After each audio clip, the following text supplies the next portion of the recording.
So it means we can't share, if we have PowerPoint and we are sharing screens, it can't work. I mean, because there is a PowerPoint at the same time, it can't work. Because of the PowerPoint, for those who need closed captioning, kindly check the chat box. There's a link. Copy the link and then attach it to your browser and you can get closed captioning of this meeting. Please note that we are also recording this meeting and we shall be sharing all our presentations with you. So thank you for joining us. And if I may introduce myself, my name is Pauline Swagi.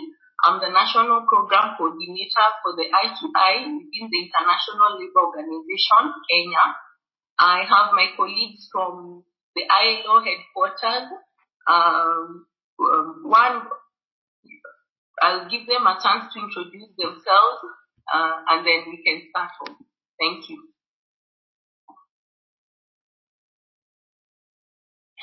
Yeah, thank you, Pauline, and good morning, everybody. This is Jürgen Menze. I'm a Disability Inclusion Officer here at the ILO headquarters, Geneva. Good morning. Hi, this is Reut. I'm doing my internship at the ILO with Jürgen in Geneva. I'm from Ethiopia. Thank you. Hello, good morning. My name is Natalia Privé. I'm also entering in the disability team in the ILO with Jürgen.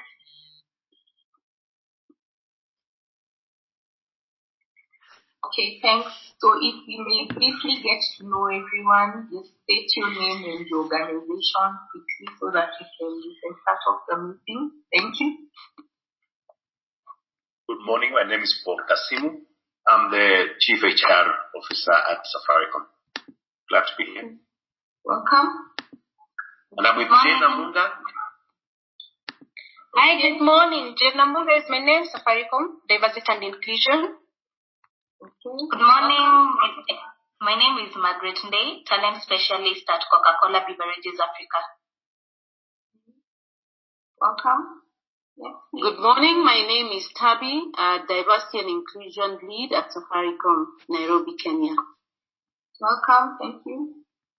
Good morning, everyone. My name is Ignatius, and I'm a project manager at eKitabu. Thank you. Good morning, everyone. My name is Marcy Kiroi. I'm from eKitabu, Senior Manager Content. Okay, welcome. Thank you. Good morning. My name is Luke, the Managing Director of Sign Language Television Station Science TV. Welcome. Good morning. Good morning, everyone. I'm David Minyan, the Country Director for CBM Kenya. Thank you. Good morning. Anyone else who joined us, please introduce yourself. Yeah, good morning. My name is Simon Brown. I'm the Global Technical Lead for Site Savers based in the UK. Okay, thank you, Simon. Anyone else who would like to introduce themselves quickly in the organization? Let me introduce my colleague, Georgine Auma. She is deaf. She is the Studio Kenyan Sign Language Director at eKitabu. She is following the chat. Okay. Yeah. Thank you.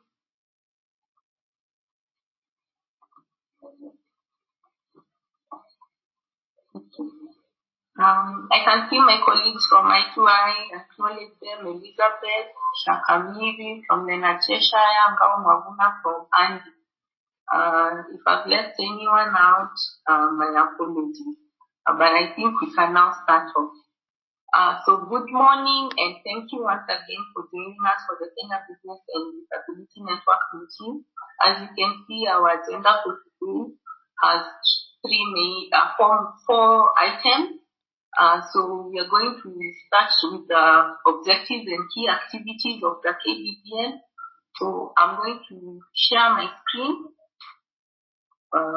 with regards to that and then do a very brief presentation. This would just bring up to speed everyone who had not joined us for our first meeting.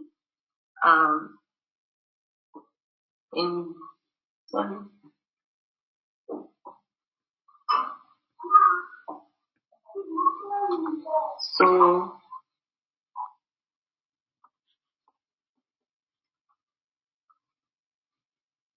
I hope everyone can see my screen. Yes, it's fine. Okay. Let's go straight into the presentation. The main objective of the Kenya Business and Disability Network is to promote the inclusion of persons with disabilities in the workplace. So the activities are classified into 4. We have activities to do with governance and outreach, sensitization and technical advice, communication and advocacy, and having a pipeline of skilled persons with disabilities. So these are some of the activities under the governance and outreach. The KBDN shall develop a charter as a set of guiding principles or commitments for the endorsement by members. We shall also be reaching out to further company and non-company membership. We shall facilitate international linkages, including through the ILO Global Business and Disability Network. In sensitization and technical advice, we shall organize thematic workshops on KBDN interest areas. We shall provide technical advice and guidance tools. We shall provide disability awareness activities for key staff.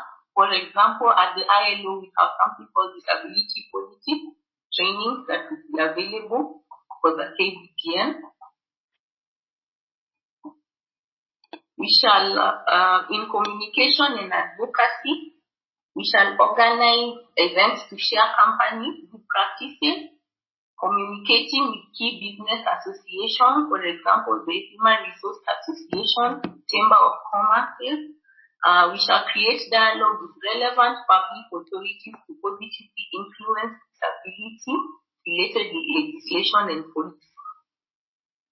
We shall maintain a KBDN website with resources for companies, and we shall promote KBDN activities on social media.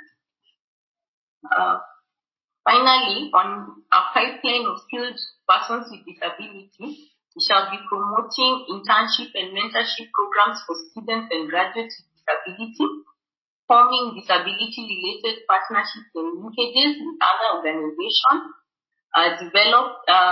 for example, on developing digital and soft skills for persons with disability. We shall organize job fairs that provide a space for companies to interact with persons with disabilities. So, those are the activities we aim to do within the KBDN. They are not restricted to that. So with the approval of members, we can always add more activities to them. So that was the brief presentation, just to get everyone on speed about the objective and what the KBDN is in Kenya.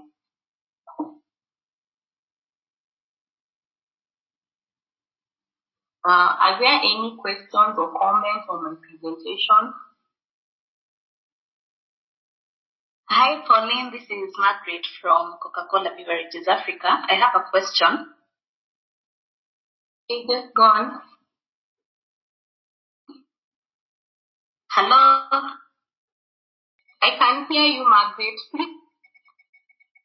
I can hear you, Margaret. Please continue. Thank you. Hello? You're on, Margaret.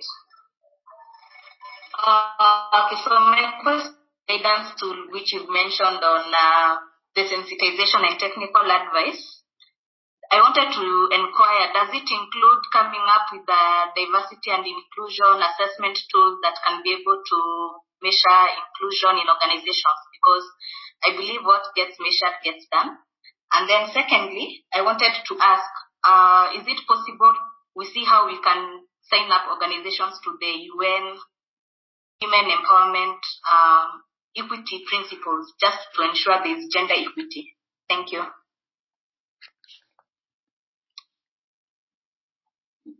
Yes, of course, we can develop a tool for assessment. Already at the Global Business and Disability Network, there is a self-assessment tool, and all the needs that will be addressed and the tools will be developed will come from the company. So if you do feel that is an important tool, there are so many resource persons within the KBCN from organizations such as, of course, the ILO, Leonard Cheshire, etc. So we can all join hands and develop that tool. Sorry? Elizabeth here. Part of I2I, that is what CBM APDK will be supporting. Disability mainstreaming, including. We didn't get you, Elizabeth, on your last comment.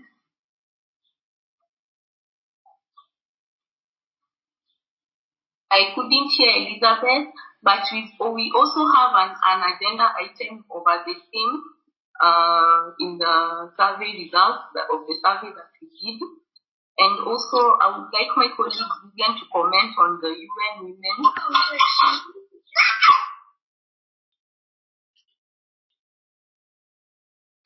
Yeah, thank you, Margaret. On the aspect of gender equity, obviously, I think when we work on non-discrimination issues, we need to take into account other prohibited grounds like gender.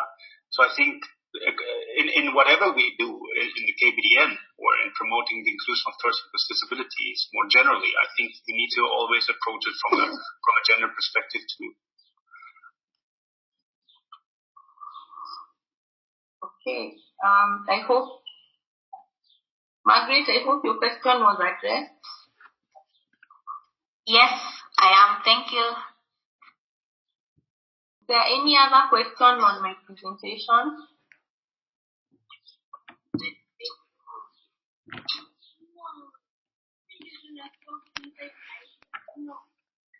Hi, Pauline. This is Steve from Light for the World. Karibu, Steve.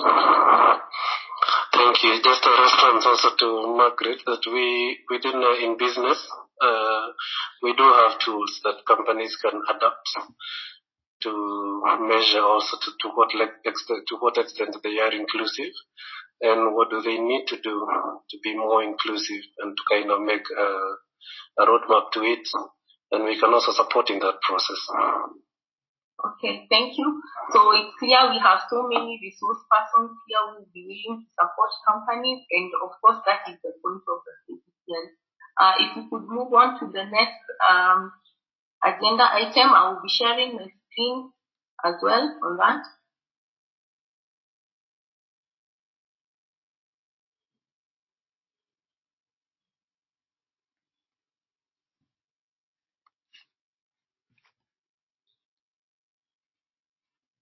I hope it's visible to everyone. So yes, thank you. So we did a survey and we reached out to a couple of company members so that we could understand the status of disability inclusion practices in Kenya. And we also wanted to identify the needs of companies so that we could address this within the space of the KBCN. So we got a response rate of 62.5% with 30% of MSMEs, 20% of 20% were large national companies, 50% were multinational companies with operations in Kenya. So we asked a question on the issue of making public statements on disability inclusion, and I'm glad to say 80% of the companies we reached out to felt that it was important, and they agreed strongly on that. So we have a point of discussion on which kind of public statement we should make with regards to inclusion of persons with disabilities. Sharing good practices, most of you are willing to share good practices with 50% agreeing and 40% agreeing with. So on the current practices that the companies reach out to have, We did not have any that strict disability-specific occupational safety and health practices. We had about 90% collaborating with EPOs and NGOs. The employment of special categories of disadvantaged persons with disability and digital accessibility only were reported in 20% of the responses. There was targeted outreach in 80% of the companies, and there were formal procedures for reasonable accommodation as well as disability inclusive recruitment in 50% of the companies. So this is what we have, and now we proposed a set of tools, and to also reiterate Margaret's question, we can always develop these ones and we then go to as per the needs presented in the company. So compilation of good disability practices periodically, it's got about 90%. Guidance on disability legislation and disability confidence surveys, they both with 80%. Develop a tool for guidance on business perspective on disability. Disability inclusion, self-assessment tool, what we were talking about, that is also got very high responses at 100%. Then disability awareness sensitivity training for of staff and managers to build their understanding. It got 90%. Principles and guidelines on the employment of persons with disability at 80%, and guidance on diversity and inclusion of persons with disability. It would be practical guidance on building inclusive organizational structure. So with the findings that we got, I'd like to maybe highlight a bit on the issue of, I'll share my screen again, just to go on, we can look at our current practices. So with our current practices with our current inclusion practices, we could see that there were some practices that had very minimal response, and perhaps within the space of the KBBN, we can address them and build company capabilities on that. For example, if I may, on the employment of special categories of disadvantaged persons with disability, the question that we need to start, or the dialogue we need to have is on, are we reluctant to employ these special categories of disadvantaged persons with disability? For example, those ones with intellectual disability, because we have an unconscious bias, or can we be innovative in terms of their accommodation? For instance, can we think about using pictures or photos instead of written signage if you in a factory setting and with signage? Or do we think about recruiting them into jobs that are highly routine? So we need to have this dialogue on the current inclusion practices, especially for the ones that have very minimal response. Mugen?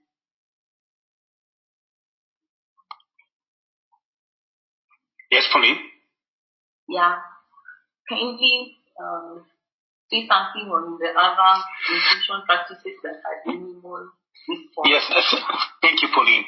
Those of you who can see the slide will see, yes, Pauline mentioned that disability inclusive occupational safety and health practices, none of the respondents replied that there was something in place.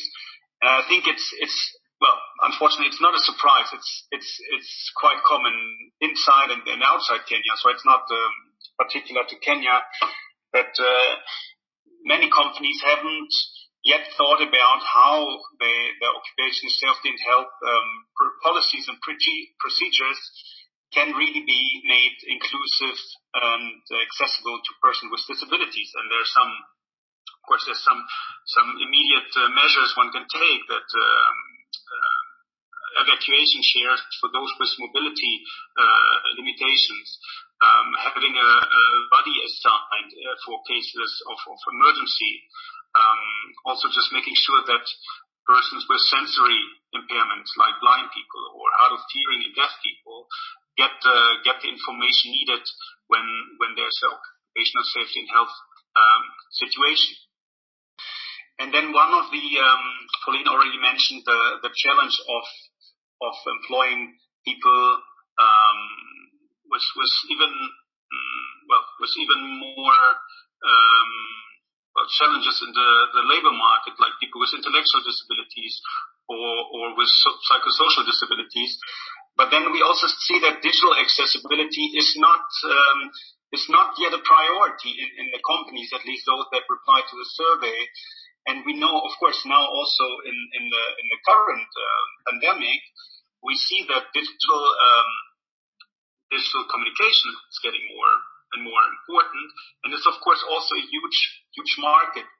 So you can of course address it from an employment perspective, making sure that those with accessibility needs get the communication and information within the company. But at the same time, if you think about disabled customers, companies lose out on a lot. And I just would like to share some statistics that come from the UK. Of course, not necessarily comparable, but let's see where I got it now. Struggling with my own skills here. Can you just confirm you can see this? Yes, you can. Okay. So there, you just have there's an infographic on how much also companies can lose and how much money also companies can lose in case their website is not accessible. And the website accessibility is only one part of digital accessibility, of course. But unfortunately, you can't see or read it well, but just saying that many customers, independent of whether they have a disability or not, they just click away when they encounter accessibility issues. And of course, it's more important for customers with disabilities. And here it says 71% of disabled users simply click away from a website when confronted with a problematic website rather than reporting accessibility. So you don't even know how many people you are leaving out, because these people, you see, 71%. This is the case of the UK, but I think it's quite representative that most people will not even report an accessibility issue, and that's of course not what companies want. So just to emphasize, that digital accessibility is of course an area that is growing in importance, and I think at a global level, at the Global Business and Disability Network, we've also made it a priority because we see more and more companies realize the potential it has for including employees with disabilities, but also addressing the needs of customers with disabilities. Thanks.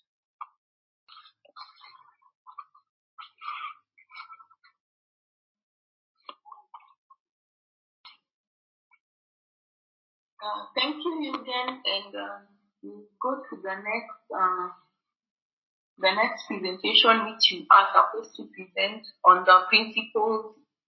Okay, sorry, colleagues, about that. Are there any questions on the presentation we just made?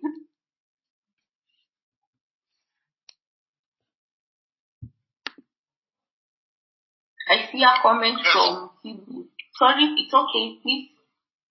Okay, Pauline, this is David. First and foremost, thank you for the insightful presentation. And my question is around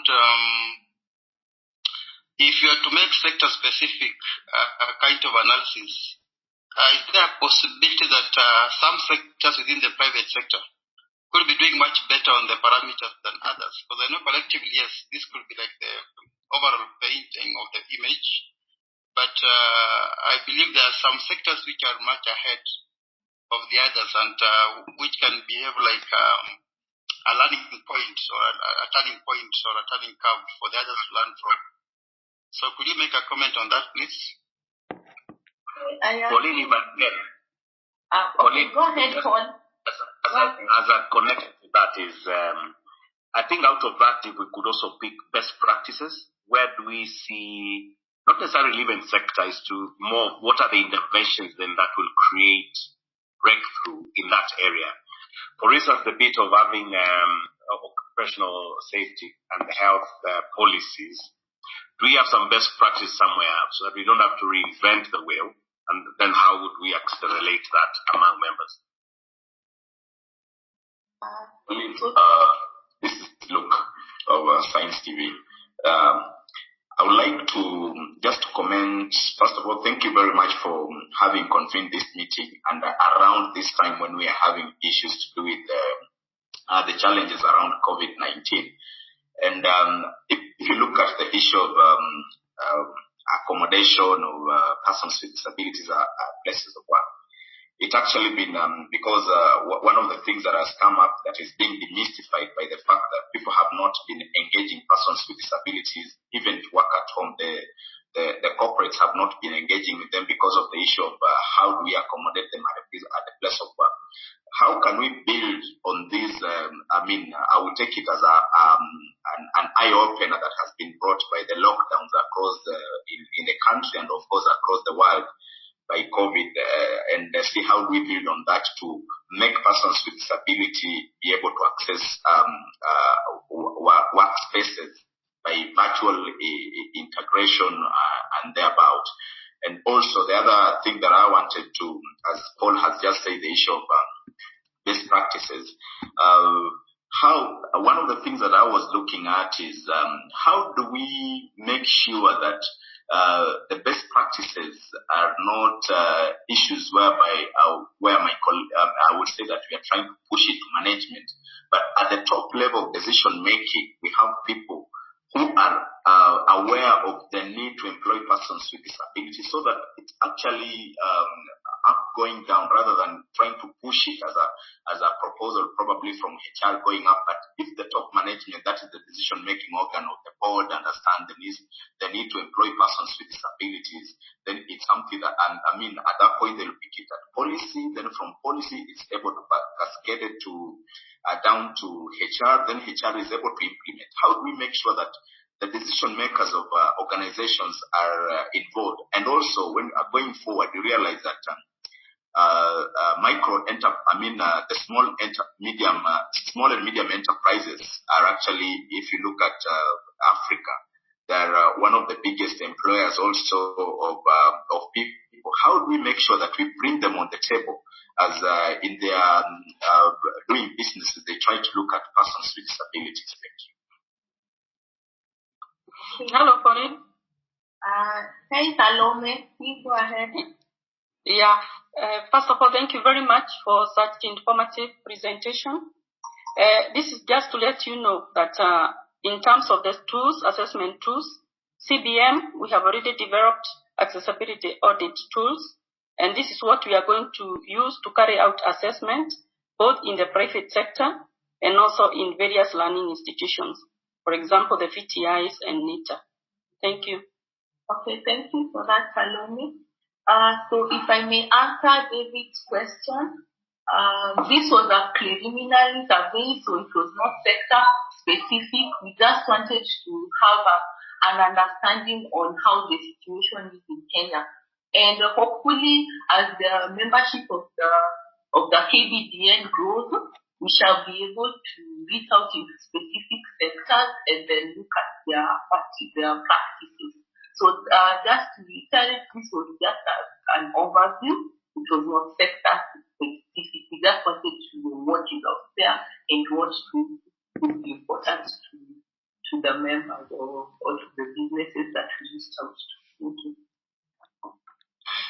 Yeah, thanks. If I may, just also replying quickly to David's question on industry sectors, I think some sectors have better practices in their specific area, where their core business area compared to others. Of course, it's generalization, but a company working on IT solutions would usually do better on digital accessibility than, let's say, a supermarket. I don't know. Just making this up. But of course, there are some comparative advantages looking into the different areas of the business in which inclusion and accessibility can be promoted. So I think actually industry sectors can also learn from each other, right? On Paul's question, the good practices, sure. That's of course one of the key deliverables, items of the mission of such national business and disability networks like the one in Kenya, a sharing of good practices and facilitating mutual learning. What worked in one company can be then adapted in another company, but also what has not worked should be avoided in another company, right? So that's a key, that we create a safe space in the KVDN where companies feel they can also share what didn't really work, so they help other companies not committing the same mistakes. But in the end, yes, so there are already existing good practices. You'll find many also on the website of the Business and Disability Network, the global one, under resources. But we'll, as a next meeting agenda item, we'll discuss the charter, and there we look into 10 areas, and in my presentation I will also give some examples of good practices in these 10 disability inclusion areas. Luke's question about top level management, and that's definitely key. We need to have top level management involved, otherwise it's not sustainable and it's not going far. In the end, we try, of course, to create some kind of, let me call it peer pressure. The more top managers, ideally CEOs, are committed to disability, the more others who are not yet committed, who haven't shown interest yet, will also show more interest, right? So the idea is to create enough, like a core group that can positively influence other top managers. And we'll see the charter we're going to present, or the proposed charter we're going to present now, has the requirement to have it signed by CEO. No, it's not the one responsible for D&I, it's not the HR director. It really should be the CEO. And it's something we do also at the global level. So whenever a multinational company joins a global business and disability network, these companies have to make sure that the CEO signs the global business and disability network charter to make sure that it's really sustainable and the CEO is committed to it. Take Mwavuna comment very briefly, because time is not on our side. Thank you. Thank you. Just shortly, actually, like Mr. David was saying, is actually we have good companies are coming up with good practices under specific one category of disability. For example, we have Palette Cafe, which actually has good practices on playing hard of hearing. There's also Encopa, which really likes more persons with physical disabilities. Okay, thank you for that. Again, if you may take us to the next presentation. Thank you. Yeah, thank you, Pauline. As I already mentioned in my reply a moment ago, I'll talk about the proposed charter for the Kenya Business and Disability Network, which is, let me just see where, trying to share my screen. Okay, here you go. Can you just confirm that you can see it? We can. Okay, yes, great. Okay. So just a few introductory remarks. I already mentioned that at the global level, for the Global Business and Disability Network, we already have a charter. It was introduced about 5 years ago. So the KVDN charter would be very much inspired by the one at global level. And the company, so it's for companies, right? So of course there can be other associate members, non-business entities, part of the KVDN, but this charter is for companies exclusively.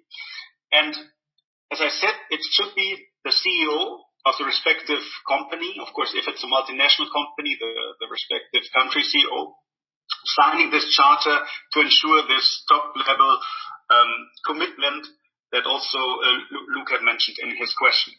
So the CEO signs this charter upon joining the KVDN, and the charter is like a one-page charter with 10 disability inclusion principles.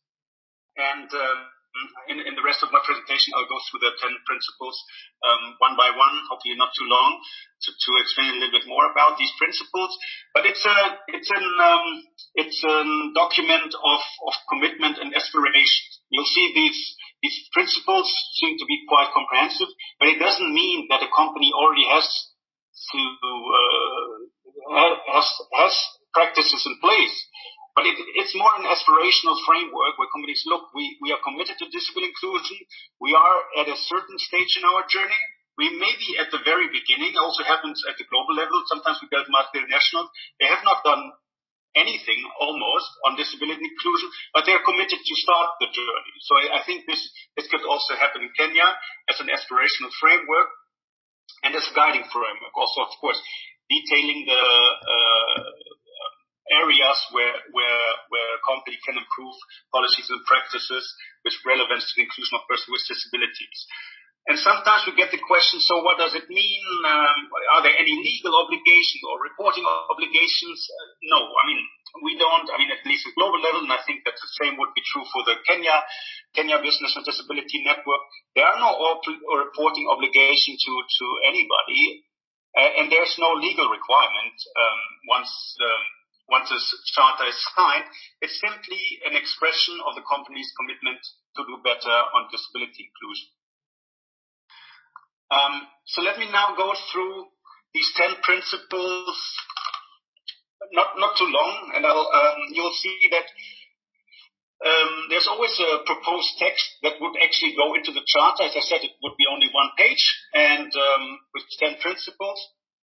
And the first one we have is respect and promotion of rights. Text would read, promote and respect the rights of persons with disabilities, including by raising awareness and combating stigma and stereotypes faced by persons with disabilities.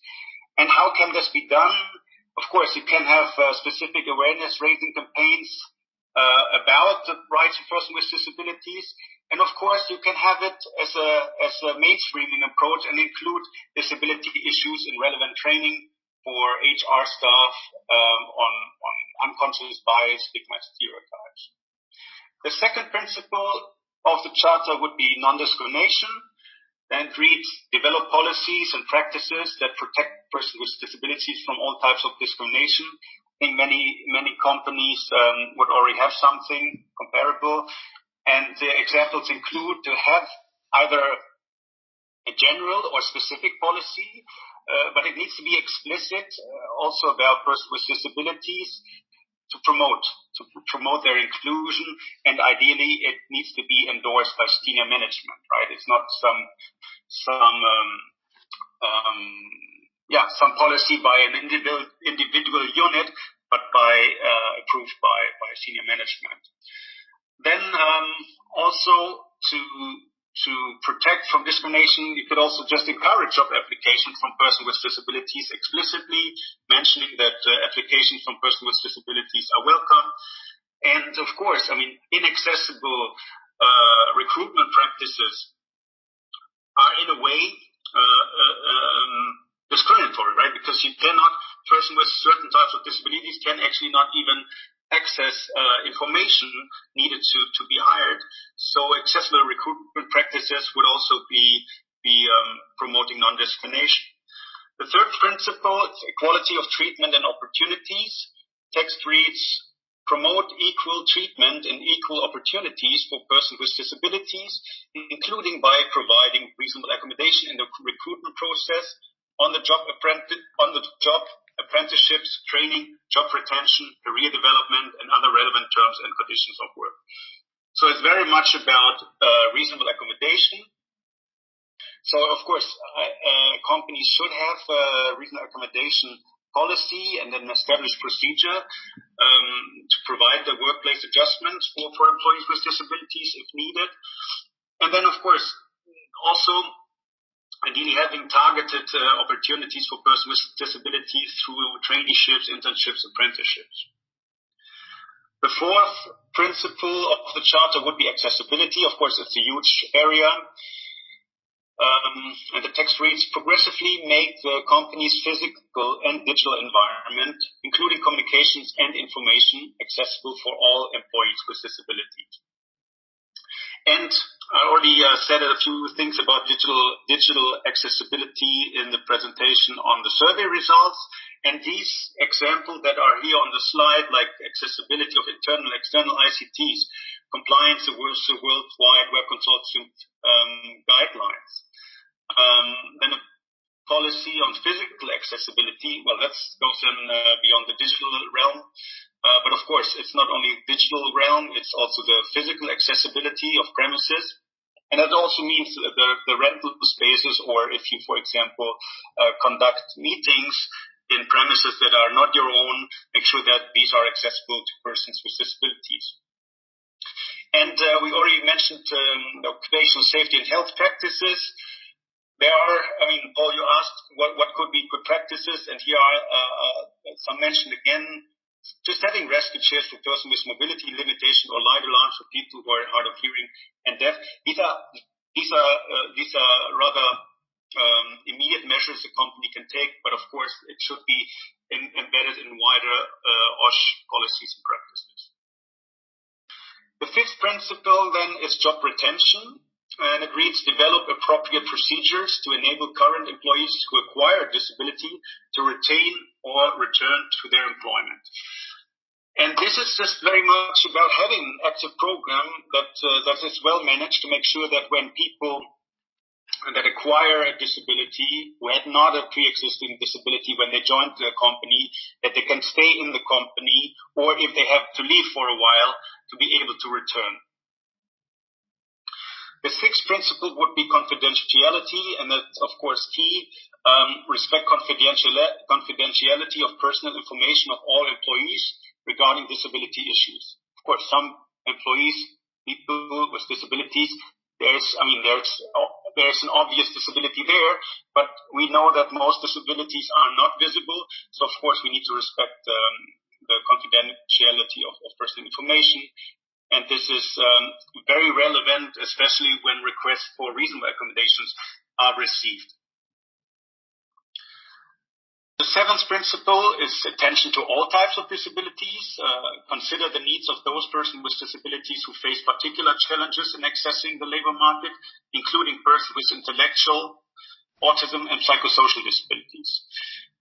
And examples include that simply having active outreach to these subgroups within the group of persons with disabilities, and actually having them already working in your companies. And we heard that we just now heard the comment that some companies might have experiences in recruiting and employing persons with a certain type of impairment. And I think that's what the KBN can facilitate, this mutual learning on how to include people with different types of impairments. The eighth principle is collaboration. Promote the employment of persons with disabilities among business partners and other companies, and collaborate with business networks on disability, as well as with organizations working to advance the rights of persons with disabilities. And of course, and I think if I remember now correctly from the survey results, many of the company respondents already are collaborating with NGOs or organizations of persons with disabilities and civil society organizations. Then, of course, also collaborating with training institutions or universities to attract specifically persons with disabilities to their companies. And, of course, being part of the KBDN is, of course, an expression of the will to collaborate with others.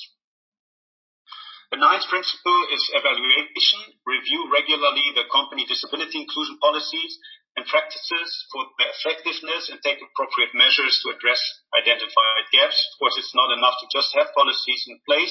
You also need to make sure that they are effective and can be revised. So, of course, there should be a regular self or external evaluation of policies and programs.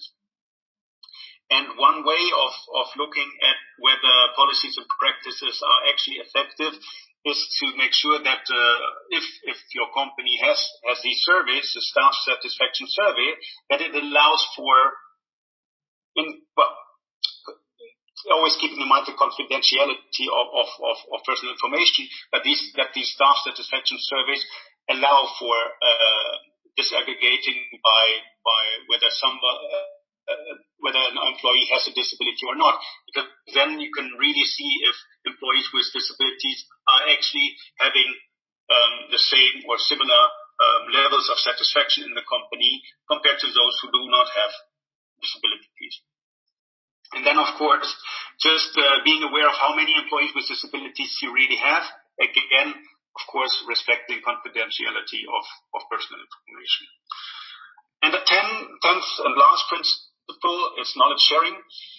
And it reads, share internally and externally company efforts to promote the employment of persons with disabilities to all relevant stakeholders, as well as information and experience with the members of the Kenya Business and Disability Network. And of course, this can be done through many ways of communication. It can be newsletters, website, and media.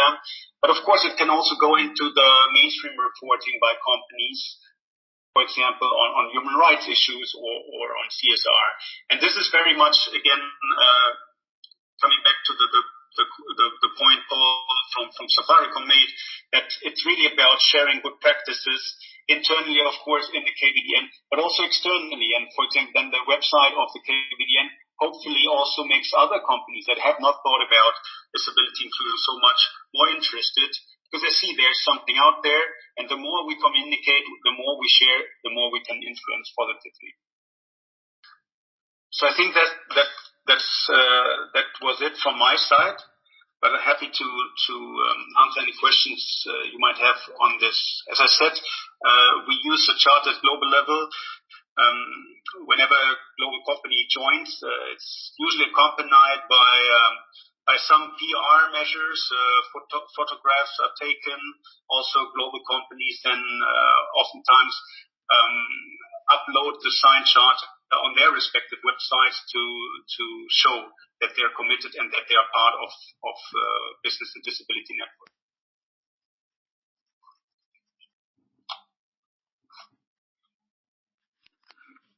Thank you again. Would we be having any comments or questions on his presentation on the principles?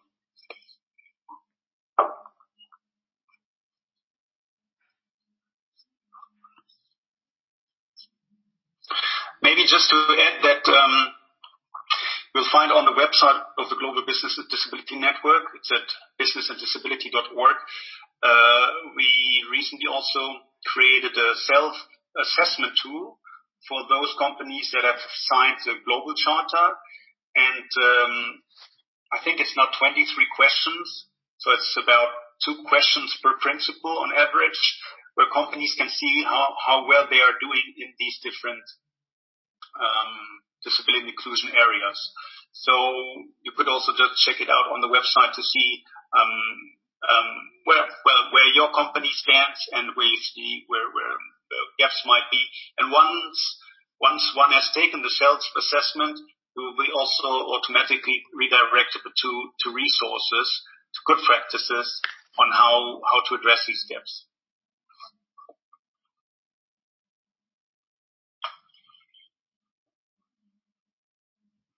Okay. If there's no question or comment, we can move to the last agenda item, which is on the structure.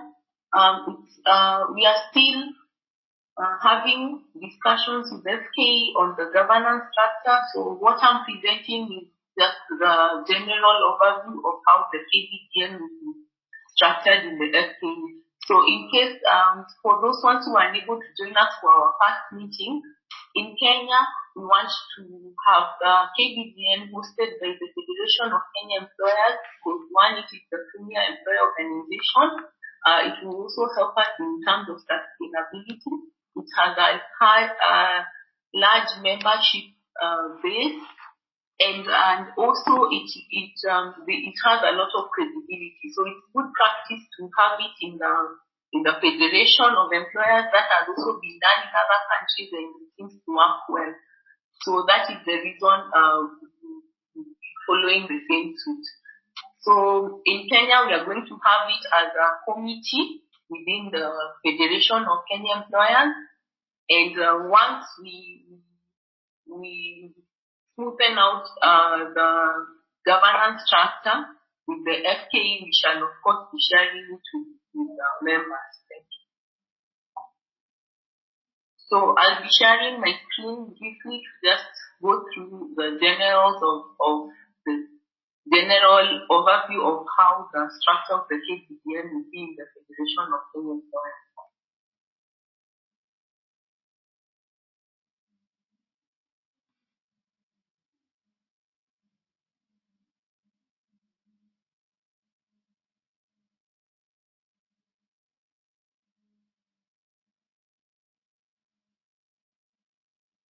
So the KBDN shall have a steering committee, which will be the decision-making organ, and it will provide guidance on and approval to the technical secretariat on issues to do with the strategies and work plans, the annual budget and financial reports, and application of new members and other membership-related issues. So the KBDN shall also have an annual meeting, which shall have all the members of the KBDN, and its activities include presenting and reviewing the strategies of the KBDN, reviewing the annual report, budget and financial report, and any other reports submitted by the steering committee, electing the steering committee when needed, and showcasing good company practices on disability inclusion. The technical secretariat, which shall be hosted by the FKE, will have support from the ILO, and it will be responsible for implementing strategies, work plans, and decisions made by the KBDN steering committee. We shall prepare and convene the regular steering committee meeting, drafting the annual report, receiving application of new members and conducting initial review on the criteria, developing tools and guidelines for the members, and communicating externally and internally on the work of the KBDN.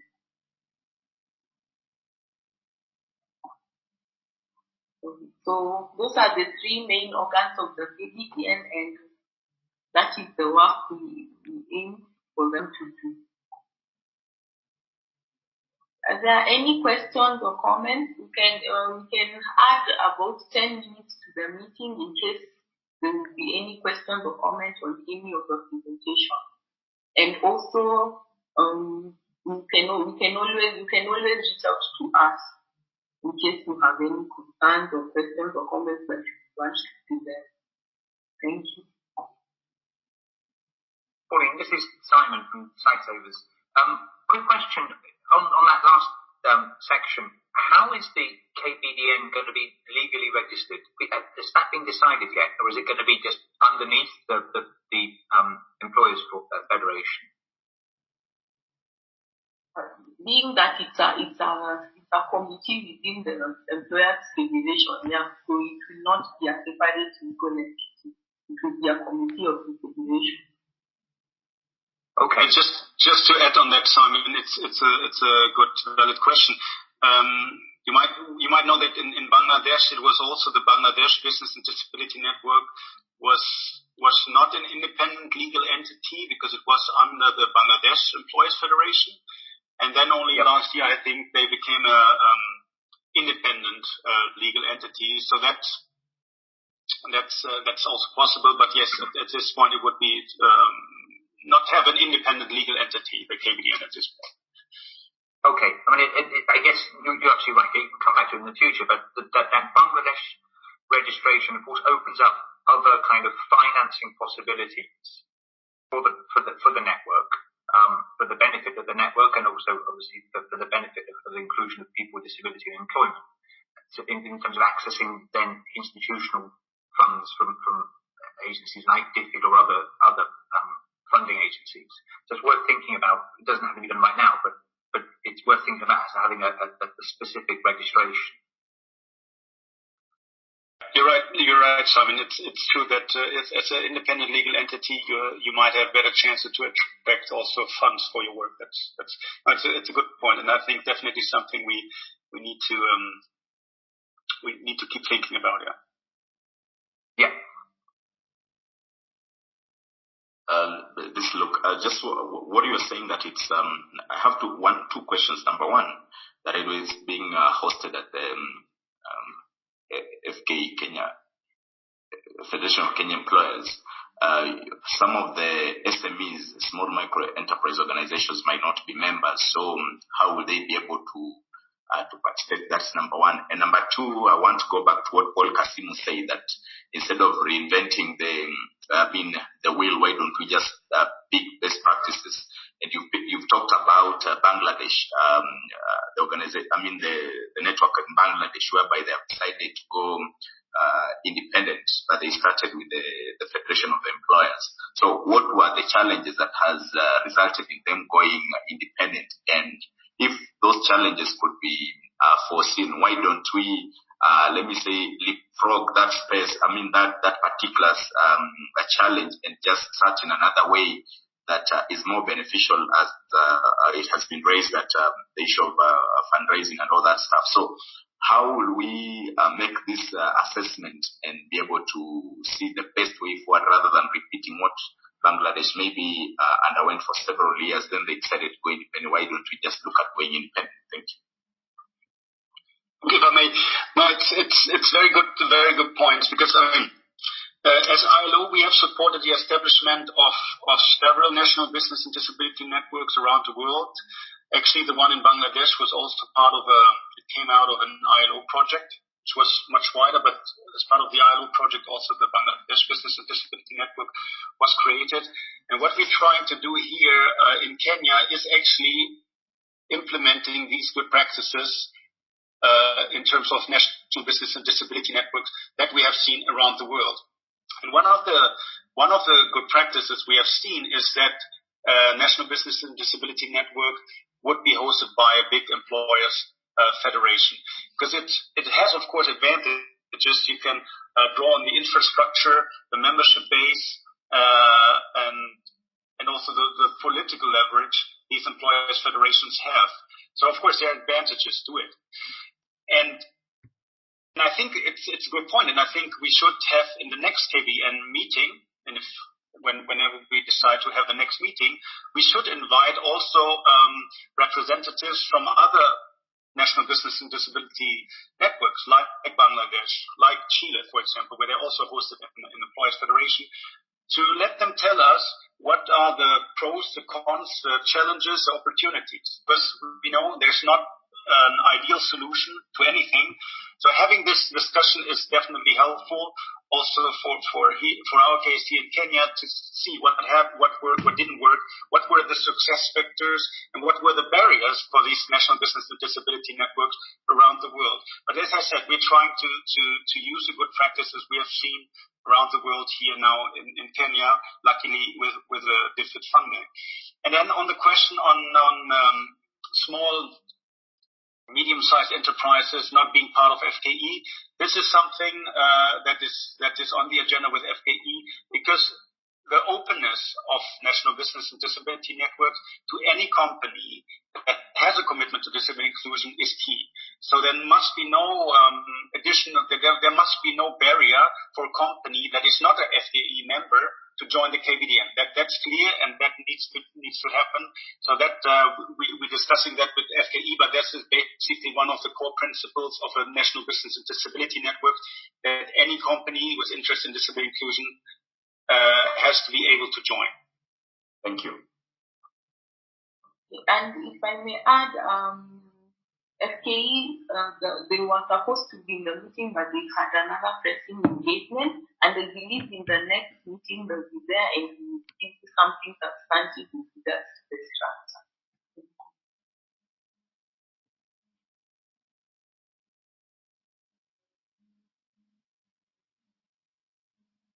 Well, if there are no other questions in the meantime, sorry? I have a question. This is Maggie from SBM Bank. You can hear me, Joking. We can hear you, Maggie. Go on, please. Oh, hi, Pauline. How are you? Fine, thank you. Yeah, thanks for facilitating this. As you know, we at SBM, we actually promote diversity and inclusion, part of my docket. And we also have a few of our staff who are affected. So, and of course, customers, yeah? So how do we, I think you sent me a few links, but I think you can maybe share high level, how do you get started? Because I've heard Jagan talk about how you're not limited by FKA rules. I mean, even if you're not members of, I think we can still get started, and I think this is a good time to get started because, as you know, COVID has slowed down a lot of Hi, Maggie, please be a bit more audible. Can you hear me? Yeah, please talk louder, please. Oh, sorry, hold on. Maybe I need to adjust my... Okay. Can you hear me now? Yes. Oh, it's my volume. Now, I was asking, it's Maggie from SBM Bank. Diversity and inclusion is part of our big pillar. And I just wanted you to paint a picture or jargon of how do we get started. Yeah? Because, we are members of... we are signatories of the UN Women, which makes our life even much easier. But I think the disability part, we might not have fully implemented. So how do you get started as a newcomer to this? Yeah? I'm sure there's a checklist. And what's the quickest way, in other words, to get started? Okay, thank you, Maggie. I think let me try to respond to your question in two ways. One in general and one about the KBDN. I think in general, we try to, you will have seen from the 10 disability inclusion principle areas that there are many areas where you could start, right? But of course, the focus should be, I think, from an ILO perspective, it's about employment. So I think a good step is looking at the recruitment practices. Do you see that, for example, the website is accessible? If you use website for recruiting, do you explicitly welcome applicants with disabilities in the process? Are your recruiting panels sensitized to disability issues? So let's say somebody gets to an oral interview and comes in with a wheelchair. Are the recruiters all distracted by the wheelchair, or are they still able to focus on the skills and talent? Are there? I mean, also if you then hire people with or let's say autism, are recruiters, are they using standardized recruiting systems that doesn't really look into the skills that are needed, but looking at the checklist, and that then automatically exclude people who don't perform according to the checklist, but they would do a great job actually performing the role that you have been advertising. So I think looking at recruitment is a good avenue. And when you start looking at recruitment, you will automatically also encounter other barriers that you need to break down to make the company more inclusive. Because of course, it's great if you get more people with disabilities hired, but if then the manager is not sensitized and the co-workers are not sensitized, the person with a disability will not stay in the company for long, and then we reinforce the stereotype that the person with a disability cannot work because the environment was not accessible and not welcoming. So once you start looking at the recruitment avenue, I think many areas in the companies will also have to change. We have, as a starter, we have, you can just Google it, the info story, so INFO story of the ILO, the win-win of disability inclusion. The target audience are companies. So there we give some initial steps that companies can take to start the disability inclusion journey. I think we can share the link also after this call, or maybe Pauline while I'm still talking. So that was, I think, my attempt to talking about where a company can start with the disability inclusion journey in general.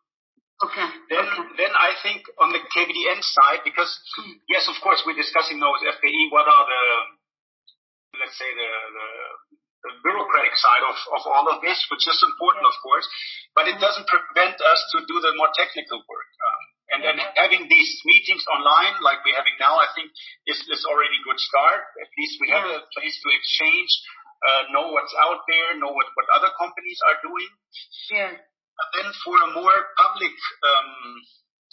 visibility and independent of how the KBDN will be then structured in the FKE or independent legal entity, I think our thinking was that already now in a kind of a public statement, and that's why we asked about it also in the survey, ideally the CEOs of your respective companies could say, yes, we are committed to disability inclusion, and I think maybe we could discuss having them signing in a joint letter the charter that I presented, and we say, look, this is what we commit to, and we're working on it also through the membership in the KBDN, and that's at least giving the KBDN some public visibility, and we can at this point already, of course, continue the technical work, can think about, for example, having a good practice guide in Kenya, because oftentimes what happens in this National Business and Disability Network, that one of the first outputs could be just compiling the good practices that already exist in that particular country. Okay, excellent. I love what you said, Jürgen, because maybe we can book another Zoom call where we invite our heads of human resource and perhaps at CEO level at some point, because for the UN Women, what has worked for us is that there are very clear principles. And when you sign up, you can decide 1 out of 6, you can decide which principles you want to do, but also we report quarterly. And I agree with you that sensitization is very important because, as you know, something like physical disability, there's a lot of stigma. So we find that we actually have a few of our staff who are affected, but we probably are not fully compliant in terms of facilitating them. So yeah, that can be done. Great, thank you, Maggie. Yeah.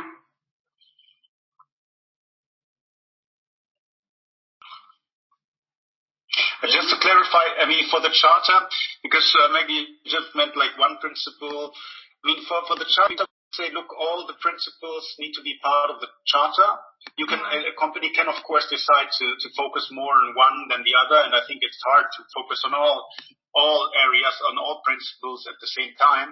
But at least being aware that these are areas that there's the potential to improve. But we would then make it one package, right? It's a charter with the 10 principles. And then, of course, according to the internal dynamics in a company, you might be quicker or it might be easier to address one thing over the other initially. Okay, cool. Is there any other comment or question?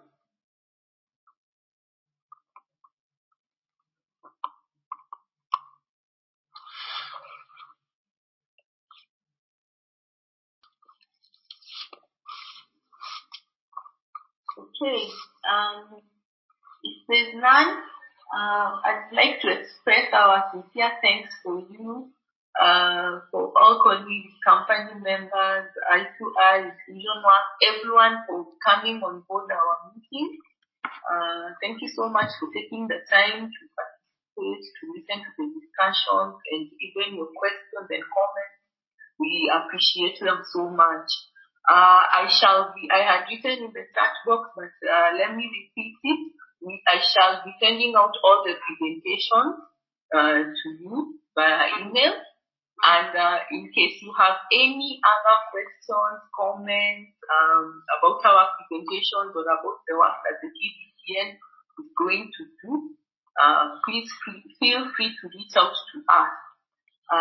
The next thing we will be also looking at, the next meeting will be focused more on the governance, and I believe even some of the issues that were raised here will be addressed then.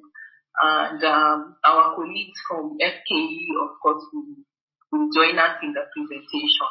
So thank you so much. Stay safe. We look forward to hearing from you. Thank you.